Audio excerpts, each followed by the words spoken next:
On through the darkening of the seeds and the bronze equinox, I remember the brightness of days in summer, too many years ago now to be counted.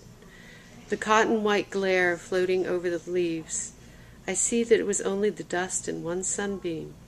but I was a child at the time. I hear our feet crossing the porch and then the glass door opening, before we are conducted through the empty rooms of the house where we are to live.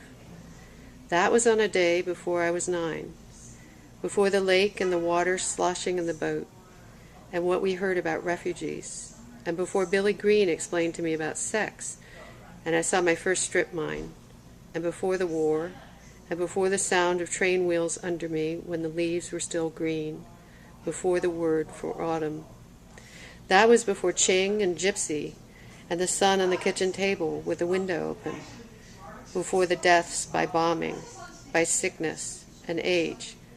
and by fire and by gas and by torture, and before the scratched varnish at the study hall, and before the camps, and coming to Conrad and Tolstoy. It was before the deaths of school children whom I had known and whom I had heard of, and before looking out into the trees after dark from the window of the splintery, unlit chemistry lab into the scent of the first fallen leaves.